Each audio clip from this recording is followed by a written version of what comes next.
In this video, I want to prove some basic facts, properties of path integrals. So let's get right to it. Okay, so recall how to do U substitution from integral calculus. If we set substitution U equals some function h of t, then whenever we have an integral expression that looks like a function of the h of t and a derivative of that function h of t floating around, then this piece becomes the new du. The h becomes the variable u, and you update the limits of the integration. If it went from a to b for the variable t, then you replace that with whatever it corresponds for the variable u. So instead of a, you'd replace it with h of a and h of b on the upper limit. Okay, so hopefully this is not new. Let's prove something very useful in the setting of the path integrals.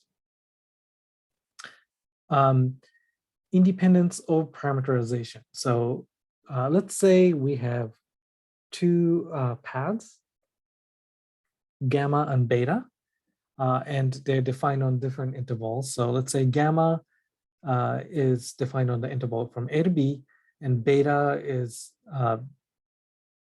some path that's defined on from c to d.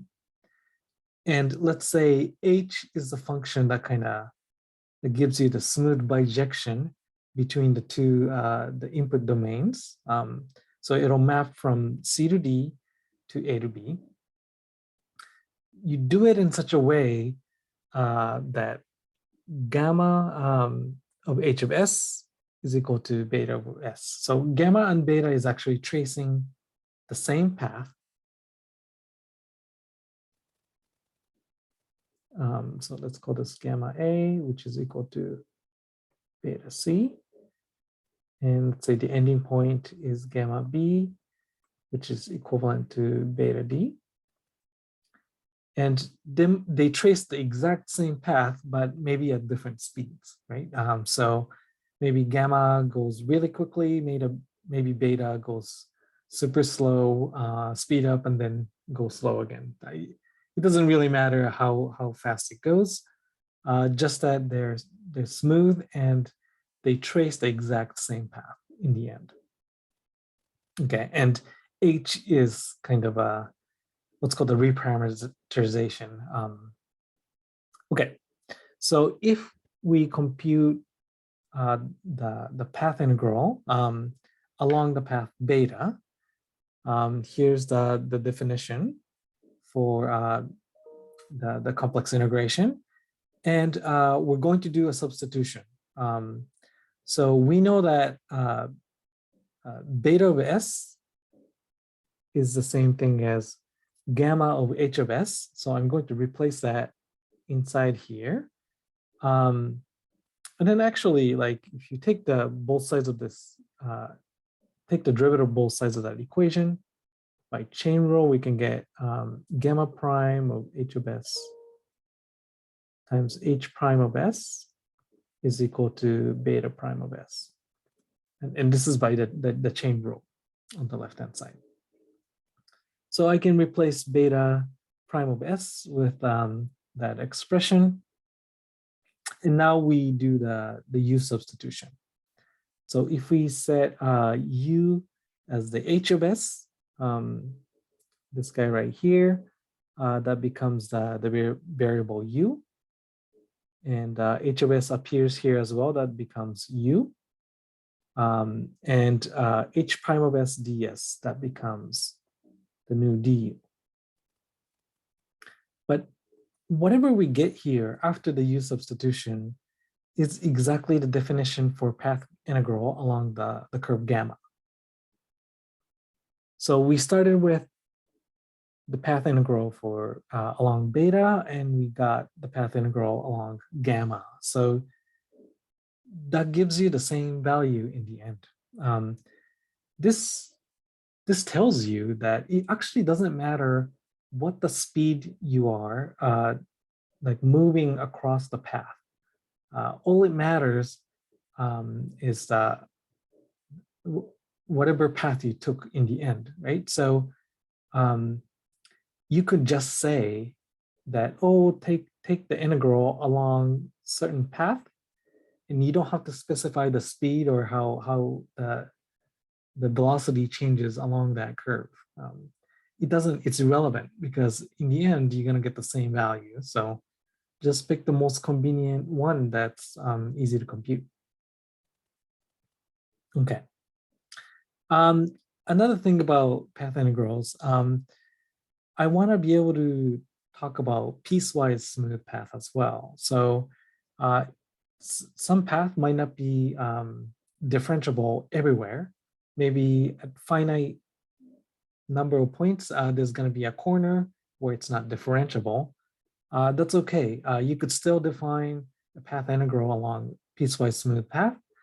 Basically, in notation, we're going to write this.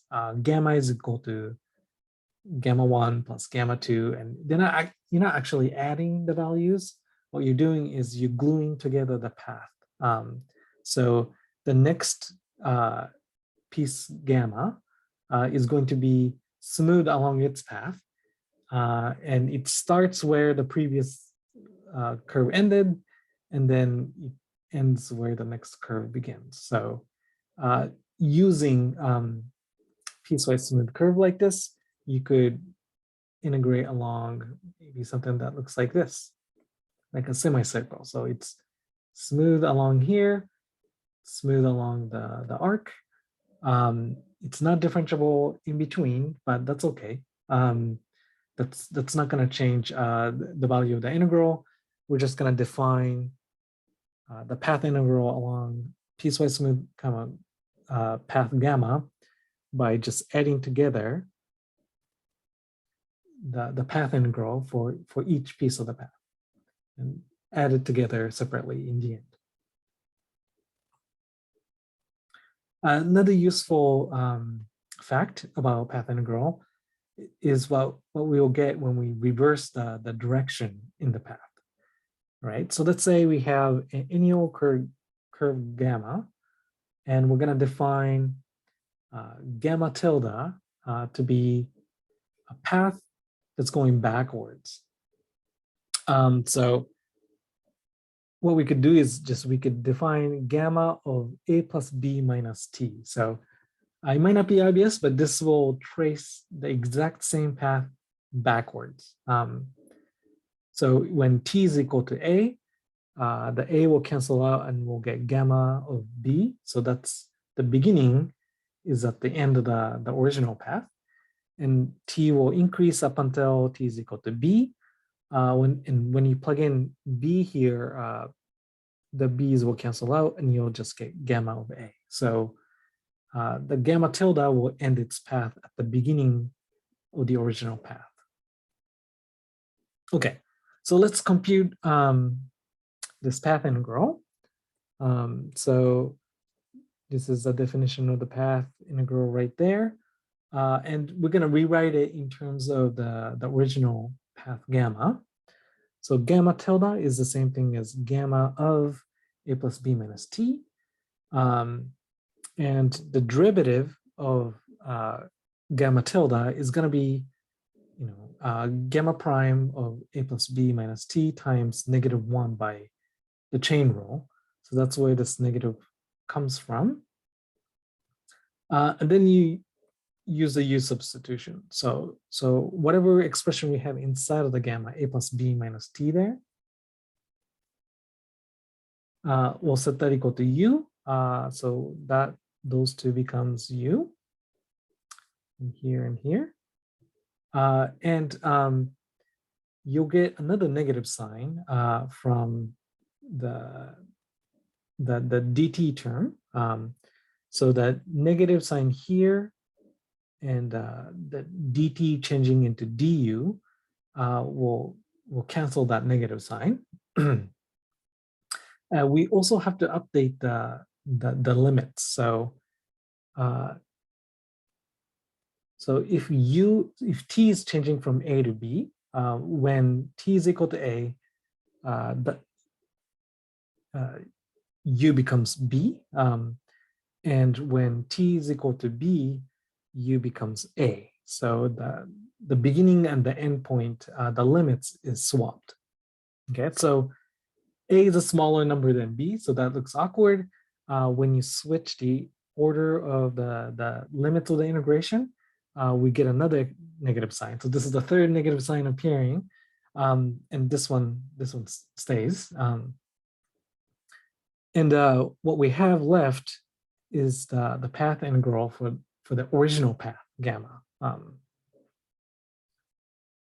So this shows that if you trace the path backwards, you'll get a negative of the path integral you would get if you trace it forwards, right? So this is very intuitive and nice to know, right? So if you have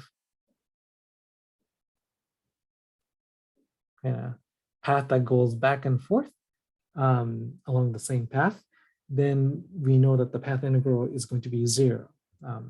So that's a nice cancellation that we could get. Okay.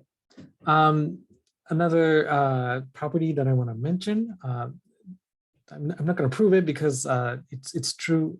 This will happen just because it's true for Riemann integral, right? So if we're integrating along two different complex functions, f and g, the path integral will be the same if you took the path integral one at a time.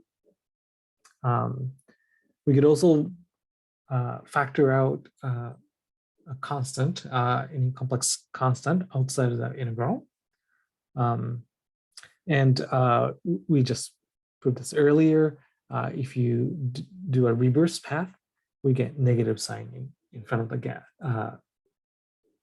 the original path integral. Okay. All right, this is where I want to end the video here. I'll see you later.